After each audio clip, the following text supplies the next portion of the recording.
This exclusive Washington Commanders coverage is being brought to you by BossUp Summer Camp in Bowie, Maryland, from June the 23rd to August the 22nd, 2025.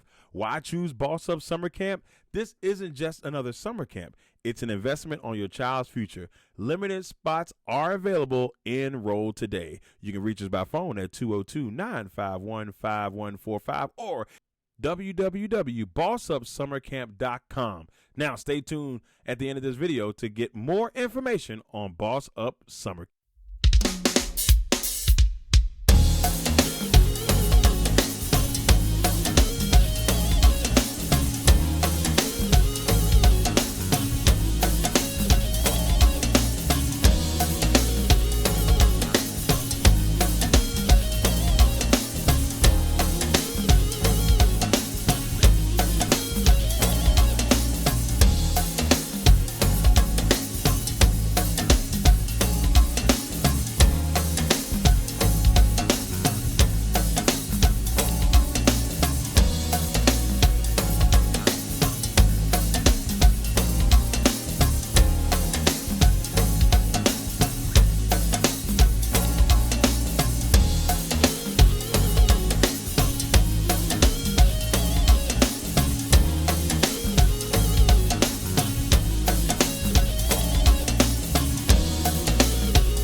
Good to see everybody. All right, we can get rolling. I thought I'd share one quick story. As I was over the last few days, Adam and I have visited with all of the rookies, and it was a good exercise because driving in this morning, it made me think of the conversations from last year. And how's it going? Okay, I'm still learning, and I'm getting there, like those kind of, there's some doubt, some belief, all of those things. And guys like Jaden and Mikey had a remarkable year. And so to think back, that conversation sitting around that table, like, we're going to get you there one step at a time all the way through, because it's easy to, to forget, they were rookies in the same spot last year. But I also smile because they don't know still what Adam and I know, that they're about to make a big jump into going from year one into year two. And that's one of the biggest jumps, and there's excitement in that. So I thought of guys like Brandon and Luke and Johnny and T.O. and Jordan, Ben, Yankoff, Javonte, just Dom, all of them. I'm excited to see where they're going to go because they're ready to take this next jump, and there's excitement in growing and learning, and they're exactly where I'd hope they'd be going into this camp and eager to take that next stop and that next jump of where they're going to go. And so seeing the nervous energy of the newest ones combined with the guys going into year 2 and the jump they're going to make, it was made for an interesting couple of days. So I thought I'd share that with you, and we'll get started. Questions about the camp and getting rocking. Obviously, Terry not here. How does that affect you guys just in terms of planning these sessions? And is there at all any concern that it could affect the offense as a whole down the road as they really build that rapport together? Sure. And the good news is lots of rapport has been built. And so those are all the times and hours and hours upon doing that. Hey, sometimes football and business, they intersect. And this is one of those times. Terry is a fantastic teammate and really puts in the work and spent a lot of time with him already this offseason. So, but let's, the business side of things, Adam and their crew and Terry and his group, they'll let them work through that. But in the meantime, lots of stuff to do. And we try to customize as much as we can, Nikki, who can do what, who's in rehab, who can do some things, who can do everything, who needs to see more during this time of year, and who do we need to see less. And so this is one of those times you're really able to customize the script and the work to do that. Brandon Coleman, as you've kind of just moved him around like you're moving around other guys, how has he kind of adapted and adjusted as you've done that? Yeah, really coming into it, because he had good versatility coming out of TCU, the move inside, he was ready to begin that process early. So it started prior to him even getting to the off-season program in his training, working on different sets to do that. So he's a rare guy because he's got the width and the bulk to play inside, but the athleticism to play outside. But he's really locked in on the techniques that it'll take. And so for the big guys, they don't get to fully express that until the training camp, just by the nature of their positions. But he's done an excellent job of getting the timing and the footwork and the sets in that he can. I know you'd prefer to talk about guys who are out there and all that, but I am curious with the Terry situation, is there something you've learned over the years how to deal with these kind of situations and how maybe even things leading up to it to make sure things are okay from whatever? I think it's why that we all have people that can help on that side. So I can have the relationship as the coach and the ball player and the man. And so just keep a cool head about it and keep communication up, which Terry and I certainly do. So I think the main thing, expect the expected. Sometimes the business and football can get contentious and difficult, but it never has to be with the people that are inside the locker room and doing that. And so I've learned that, through the years, and easy advice to follow. Laramie and Marshawn are here this week. Correct. What are you expecting to see from them, especially with Marshawn coming off the hamstring stuff and all that? Yeah, like I was saying earlier, a little bit customized, John, who will do what, how much we'll get. So, and it'll kind of depend on the day as well, what we want to feature and where we're at. But, they're both doing good and pumped they're here and getting rolling with us. So they're really I've enjoyed, spending time with them here. Like for Marshawn, when it's traded, it's in season, it's already intense. And so it's in a different atmosphere. You get to have some good conversations. And same with Laramie from the trade to get him here. I got a chance to meet, his family, when he arrived here. And so not every time you get to do that. So, I took that time to spend time with, his son and his family. That was a good deal for me to get a chance to spend time with him. I got to know his why maybe before he even got here and got into the locker room. Dan, this may be in line with your customization for the workout for these guys. Is Marshawn a full participant this week? He'll get quite a bit, but I'll see where it goes after today, and do we need to see how much tomorrow? But, I would say full participant going into it.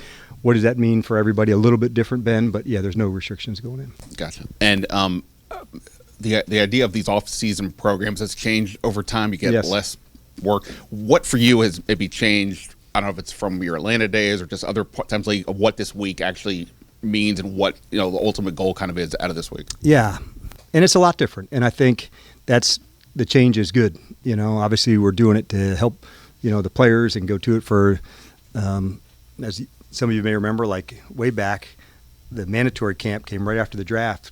2 practices, 1. So there was 5 practices in a weekend. I don't know what load management or those kind of things would say about that nowadays, but it probably wouldn't be too favorable. But I do know that you want to isolate the skills, Ben, and see where we're at. And then the rookies have been here about 1 month.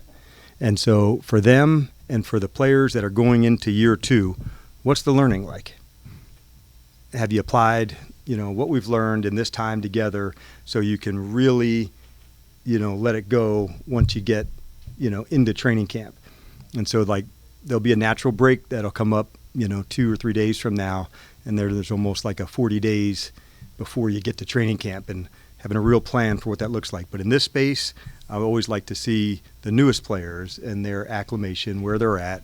And it kind of gives you a little test, a little barometer where they're at mentally. And, regarding the playbook and that, to do the whole factors, physically, mentally, emotionally, like all the things you have to pour into it.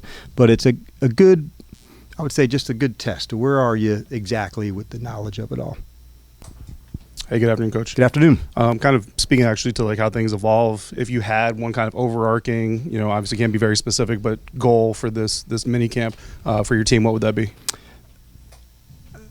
Well, number one, like always, the health of the team. I love seeing the communication on all 3 phases, because if we can get that part right, I know the contact and those things will take place, but you have to have the communication down at a really, really strong level. And so I want to hear it. I want to feel that all the way through in all 3 phases, knowing that's kind of giving you information as the teacher that the student knows it. Oftentimes we've all been in classroom where there was good teaching that went on, but we don't know if there was good learning. Those lecture halls that we were like for a long time, and then okay, I don't know, I wrote some things down, I might have missed a half hour there somewhere. When the communication happens on the field, you get feedback as a coach. This is happening. He understands it. There's a good communication. So that's what I like to listen for. And then a player like Jacob Martin, just kind of your overall thoughts. I know there's some question kind of out here, where exactly you guys are going to employ him. I know you don't want to give that away, obviously, but just some general thoughts on his skill set. Yeah. Number one, he's got a lot of experience at some outside backer, and being on the edge, we'll feature him more into that. He's got a good special teams background as well, but we'll feature him on the edge and outside linebacker kind of roles. And then on teams, I really think it's probably 3 or 4 out of the core, and he's off to a good start here. I've really enjoyed connecting with him, Dietrich, Jonathan Jones, J.K., to name just a few, of getting to know them and who they are. And so that's been an important part for me through this off season. Coach, hi. If I could just ask you one more thing about Terry. Obviously, we know what he's done on the field in terms of numbers. You touched on it a little bit at the beginning, but in terms of his intangibles, especially for the rest of the wide receiver room, what do you think that he has brought to that particular wideout room? Well, for a long time, there's really, really high standards, of what a professional can be.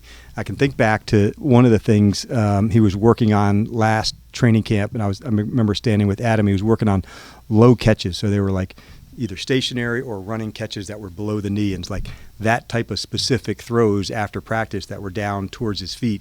That's a pro's pro, where he was finding the smallest of detail to get better at, not the catch that's right here. And he was already exceptional at tracking the deep ball and looking over his shoulder. So I love when people are finding a specific thing.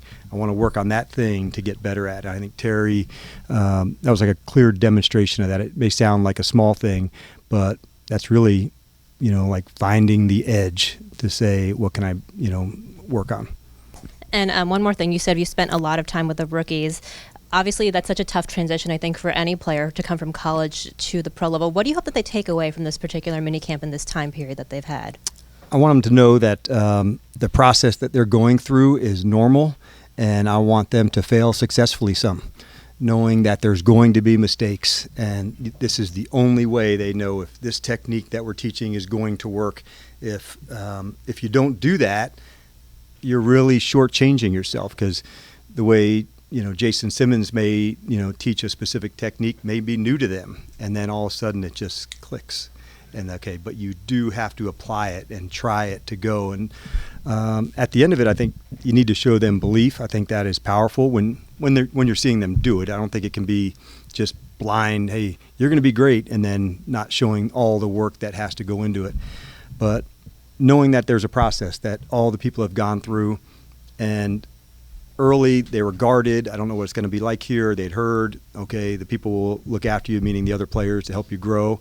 And so I think that helped, knowing, like, one of the questions I ask is, who's made a big impact on you since you've been here?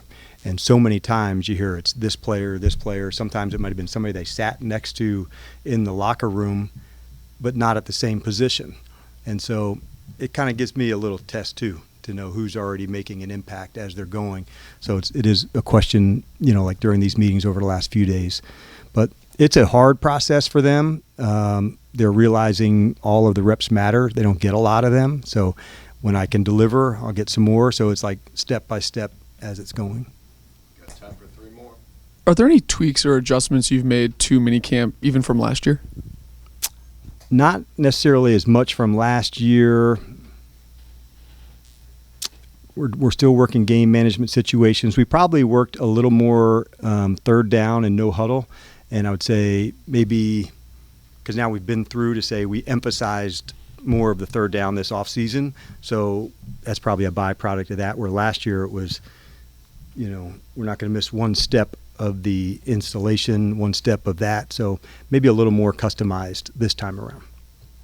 Hey, Coach, I know you mentioned the players who are in year 2 and, Yes. and seeing their growth. So what are you looking to see from the veterans on the team who are new to the team this year? Yeah, that's onboarding as well. And we had talked about some of the guys who had come in. They're different than the rookies.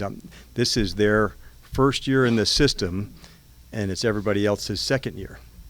And so over that time, have they learned the standards we've set? Have they learned the techniques that we want? And so that's why being a part of the off-season program is a good one, because there's a lot of peer-to-peer coaching that takes place. I may say it, or Cliff may say it, or Joe in a meeting room, or Larry, but then it's like, hey, here's what Dan or here's what Joe or Cliff are saying. And like, that's to me where the leading takes place, not just from what I say, but when they're sharing it from one another. I can remember a conversation with Nick Ballore earlier today that he had already connected with a couple of people, about certain techniques or things they were doing, and that lets me know that we're in the right spot to do things. Hey, Coach, in talking to some of the defensive coaches last week, they said that they left a lot of meat on the bone. So when you look at the front of the defense, there's a lot of new faces there. Yep. Are you seeing them mash together in this early stage? Yeah, no, it's a good question, and one they've been very intentional about.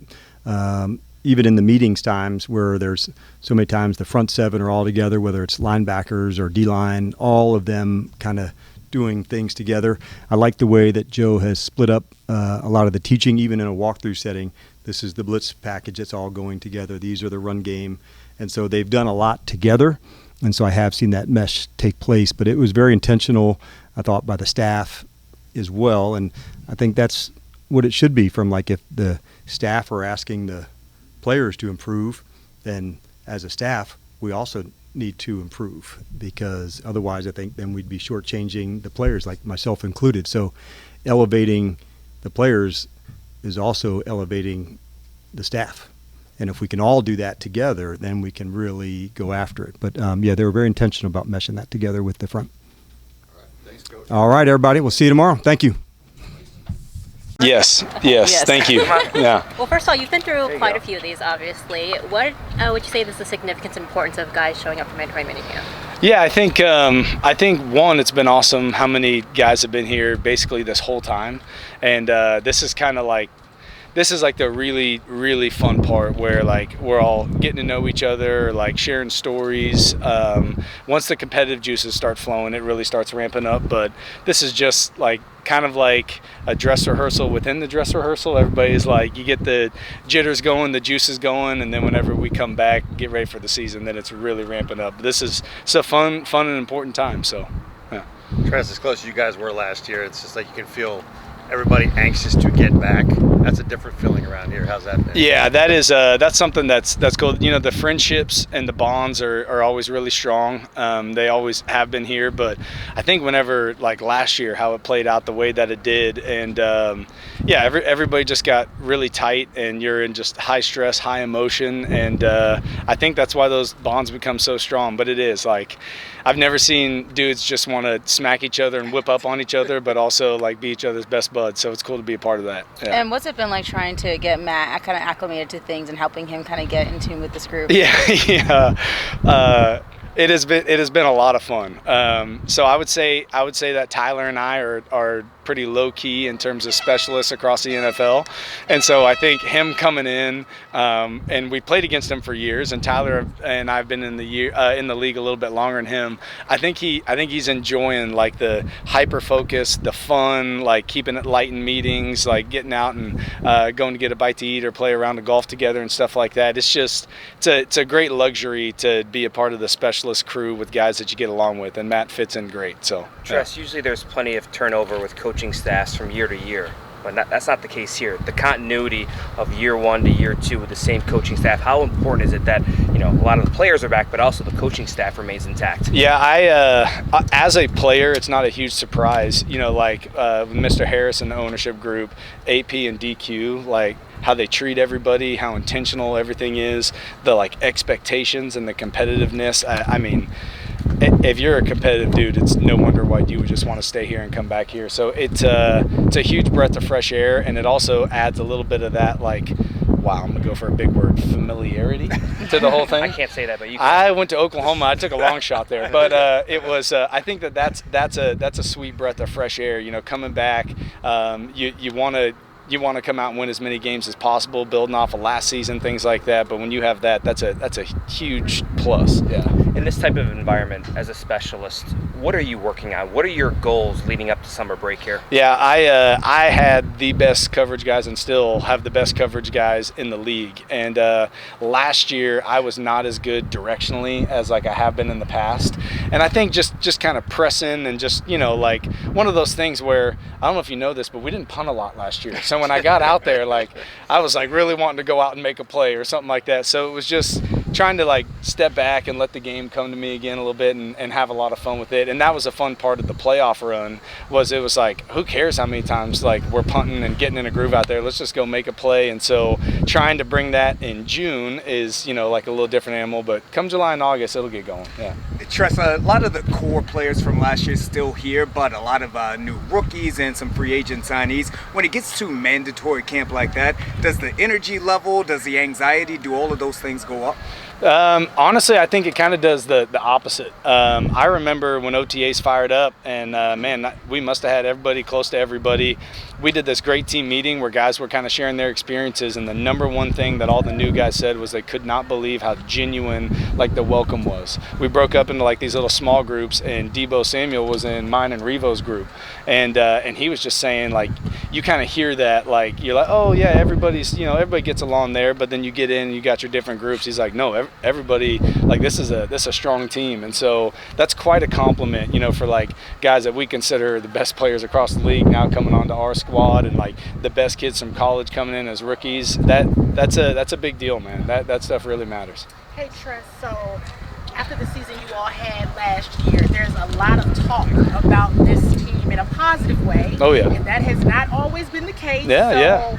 What is your reaction to that? How are you feeling about all of the positive news and yeah. expectations? I mean, I think we kind of, once everybody saw that number 5 could play some football, I think we kind of lost the element of surprise on anybody. But I think what was really cool was like how DQ like conveys it to us each week on what the fight's going to look like, how long it's going to last. You know, like this is how we're going to go about it, how we think they're going to go about it. I have never been around a coach who does it week to week better than how DQ does it. I mean, you literally forget about like what happened the last week and move on to the next one. And so I'll put my coins with him that we'll be focused a week at a time. But it is, I'd much rather have a lot of this, like a lot of the excitement or, you know, like the pressure, if you will, or expectations. Man, bring those on. Like, it's a lot more fun to play that way when you got the whole city behind you. So does Jaden wearing 5, does that make you feel better as good as he's played? Does it make you feel better about not wearing it yourself? Yeah, definitely. I think I think one of the things, like whenever my wife and I were chatting, we had decided, you know, like, this is the right thing to do. Let's do it. And I was just like, this would just be so cool, you know, if he's just this household name for a decade or two. Like, at about game 4 or 5, my wife looks at me and goes, I think you made the right call. So he's, man, just I can't say it enough. He's special on the field, but that's a good dude off the field too, and just one of the guys. And it's fun to be around him and watch that dude play football. Yeah. Thanks, Tress. Yeah, good to see y'all. So no longer a rookie. How much more comfortable do you feel from year 1 to year 2? Pretty good. I mean, you kind of know what's coming. You're expecting a lot of different things. So preparation for these OTAs and the minicamp was pretty cool. Like, I know what I need. I know what I got to kind of work in, where I got to get better at to be able to perform out here. You know, what is the plan for you? Obviously, you know, you played tackle last year. Do you feel like you're going to kick inside the guard? What are you more comfortable with? What do you want? Yeah, I mean, right now I've been working a lot of guard. I mean, to be honest, I don't really care where I play. Wherever they need me at is where I work into, and make sure that I can play that position. So like I said, right now I'm inside, and I'm learning to get comfortable there, having those tackles. Obviously, playing tackle helps me a lot to understand different perspectives. I'm understanding the game a lot better. Brendan, what can you take from? What do you think would make you a good guard? What do you think you would do? I mean, I'm a wider body, as I've heard. Like, I was a wider tackle, so obviously, like, a lot of people told me I'm a guard build. Long arms always help, having those inside, and that's being athletic. You know, a lot of those D tackles are pretty freakishly athletic, even for their size, so being able to kind of match them would be good. It's early. What can a young player like yourself learn from a Laramie Tunsil? I mean, basically everything. He's a guy that I watched in college, you know, to work on my tackle technique, and now being able to learn how to fit in like combos as a guard, what he saw in Texas and with Houston when they were playing. Always something to pick up on. I was trying to like pick his brain. We always communicate on the field when we were on the walkthrough. So, I mean, I'll be picking his brain probably all year, trying to get better from him. First day of mandatory minicamp, is the energy, does that rise for yourself? Do you feel that here in the building? Yeah, I mean, I don't think there's really like a rise of energy. I feel like everybody was always excited from the beginning of OTAs till now, and everybody's excited to get to work. There's not really a difference because everybody's already at the peak of wanting to be here, wanting to get better, and that carries all the way through minicamp. And what's it like going into this season with so much positive, you know, things talked about you guys going into it? Last year is kind of like, who knows what's going to happen? Nobody knew how good Jaden was going to be and how good this team was going to be. But now the expectations are a little bit higher. Do you guys feel that? And like, how do you kind of balance that as you get ready for the season? Yeah, I mean, we already knew there's going to be those expectations. I know personally for me, I mean, this just what it's going to be. And we knew who we were last year before the season when people were talking all types of stuff about us. We knew who we are now. So it's just about doing the same thing we did last year, sticking true to who we are as a team, how we operate, and just carrying that into the season. Were you surprised they drafted Connerly? No, I mean, I really don't pay like that much. Like, I don't put that much into it. Obviously, I'm always excited to add like a piece like that. Someone that is that athletic, I was excited just because like, it's always good to have someone else in the room who's that athletic, can play. He's obviously really smart. He's done a great job so far, and I'm just excited to see what he does in training camp. What about just for the line in general, with Laramie, you going aside and then adding Josh? What kind of line do you think the guys are building? I mean, yeah, you got great players all across the board. It's not just an O-line. I mean, we've added this whole offseason. Just makes me really excited to be able to go out there, gel as a team, gel as a unit, and just execute. And just really excited to see how we're gonna, develop in training camp and carry that on until we're going. Last one, thinking. Was the plan to move inside, was that made after Connerly, or was that the plan after the season for you to go to guard? I mean, it was after they drafted him. I always kept an open mind to where I was going to be at, and I put my full trust in them. I didn't have no feelings towards it. That's the plan that they have, and I fully trust them with that. And I also told them before in the pre-draft, I think I can play anything they need me to. So they had, they knew that. They put their trust in me to be able to move inside, and I thank them for that, and I'm going to do that. That's great. Thank you. To Daryl Tapp, and he said just what it means to get to work with you again. What is it like to reunite with a coach in that situation? Well, first and foremost, coming from a guy who actually knows me, pretty well, even outside of the game of football, it's always a beautiful thing, man. You know, because he kind of knows what to expect from me. He knows what he's getting when it comes to me. And I'm excited for sure because he always brings a lot of juice, a lot of energy, and that's what you need on them dog days, you know. You need somebody that's going to help you out, you know what I mean? So, coming into a new team, new environment, do you feel like you have something to prove? I feel there's always something to prove no matter what. I mean, especially when it comes to myself. That's just the standard that I hold for myself. I'm always trying to prove, you know, the type of player that I am through some of the things that I've been through. That's kind of how I feel about it. And being, you know, on this D-line, what do you think you're going to add? What do you think you're going to bring to this defensive unit? Shoot, man, a lot of physicality, for sure. There's a lot of talk about the culture here, the Commanders' culture, as we come here into the first day of mandatory camp. What are your thoughts on the culture and the energy here? Man, it's awesome, man. It's a great environment to play the game of football in, starting with Adam Peters and Dan Quinn, two great human beings, and you could tell they built this roster up a special way. It's a bunch of special, unique individuals around this team, and I just love being here. I love that they felt as if I could fit in with the culture, so that must mean I'm a good guy, you know. Javon, one of the focuses is stopping the run, improving on that area. You've been with some defenses that have been pretty good in that area. What do you feel is the key to being a good run defense? It's a mindset and it's physicality. That's really all it is. Know your keys, but you got to have the will to not be blocked at all, and that's all it comes down to. And not to, excuse my language, not taking no shit from nobody. You know, and that's what it's all about when it comes to the run game. How much can it help you that you went out and got Eddie's a big guy, you're a big guy, Dietrich, big strong guy. How much can that help just up front? Oh, it's gonna help a lot for sure. You know what I mean? It's just gonna really add on to what we already have. So, and I just can't wait to really get in there and mix it up. All right, thank you. Kind of what level do you need to take up in your own game? I need to take my level of focus up, you know, a notch or two. You know, definitely it's a big year, you know, not only for me, but for a lot of guys around here too. So, you know, definitely want to take the focus level up, you know, and just stay focused, you know, and get ready for a long season ahead of us. So, step by step, you know, just attack the process and, you know, be ready for everything that comes. You know, you mentioned it being a big year. Obviously, this is the final year of your rookie contract. You know, I'm sure you love it here. How important is it to kind of put some good tape out there, be you and just kind of grow and evolve as a player here? I mean, that's been the goal since I stepped foot on this campus. You know, it's just to prove, you know, who I am, you know, to not only just, you know, the program, but to myself. And, you know, biggest year to do that, you know, just to continue to show, you know who I am and, you know, what I'm about.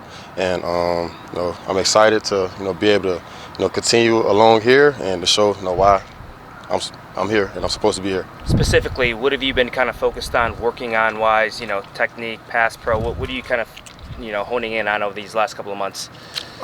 Really just staying sharp, you know, everything. You know, I never get comfortable with nothing. Like even the skill sets that I'm best at, you know, I never get comfortable with. You know, constantly working my craft, you know, day in and day out. And the biggest thing for me is just, you know, being available. You know, just being on the field. You know, I think you know, when I'm healthy and I'm, you know, well, you know, I'm held when I'm well for sure. And you know, the biggest thing for me is just being available, you know, being out there on the field where I can continue to produce, you know, and everything as far as the craft. I'm gonna stay sharp, you know, continue to work, you know, put in the extra time, you know, extra hours in the building, outside the building, whatever I need to do to just stay sharp. And how much did the success from last year really also help motivate you, besides for your own personal reasons, to wanting to take another step in your career? Definitely, you know, just having a great, amazing season like that, you know, you never want to take any moment for granted, you know, and you definitely don't want to miss those moments. You know, you want to be out there, you want to be able to play your best. So I think, you know, just coming off a season like that, we definitely want to capitalize. You know, we don't want to get complacent with it. We want to find ways to grow, you know, with everything, you know, everyone. And I feel like that's been the main focus this whole offseason, is just trying to take that next step so, you know, we could be that Super Bowl caliber team year in and year out. Brian, when you talk about being available, when you are out there, even coming off the injuries, do you still feel it? Did you feel like yourself enough last year where you felt like you could show all that you could do? You know, you never really speak on, like, how you feel, you know, when you just, you know, you are just trying to put your body on the line for the team. So, you know, it was multiple times throughout the year, even when I came back from, you know, the injuries, where I was just out there, you know, probably wasn't feeling my best, you know, just was just coming through for the team and giving everything I had. So that's things I don't speak on. It's just personal. I just kind of take that to the chin and just find ways to just keep coming in here to try to get myself feeling better, so that I can, play an extended season. So in this obviously year 2 in the offense, you have Debo around you, more guys or different guys on the line and all that. How can that help you as a runner? Just keeping it spread out. Just keeping the offense versatile, having guys you can move around and you can plug and play everywhere. It's obviously going to help. It's going to help everybody on the offense. It's going to help me in the run game. It's going to help JD in the passing game. And just having a balance throughout the whole offense and having the versatility is going to help all of us eat. Brian, when you go from this long off season and you move from OTAs into mandatory camp, is there a raised level of energy around here? Maybe even anxiety? Definitely. It's the closer you get to showtime, the more serious it gets. Obviously, day 1 is not going to look like day 10. It shouldn't. Day 10 should look way more serious, way more advanced than day 1. So obviously, going into minicamp, we've been here, for weeks, grinding day in and day out. So at this point, the energy level should be high.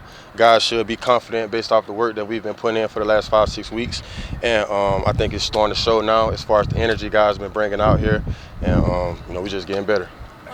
Thanks for your help. Appreciate it, man. This summer, give your child more than just a camp. Give them a launch pad for greatness. At Building Bosses Academy, kids ages 4 to 14 dive into hands-on STEM adventures, from drone tech and robotics to AI and app design, all while building leadership skills and exploring the arts. 2 field trips a week, creative outdoor fun, caring staff, flexible payments, and even before and after care, all designed to fit your life. It's time to boss up this summer. Visit bossupsummercamp.com and reserve your spot today.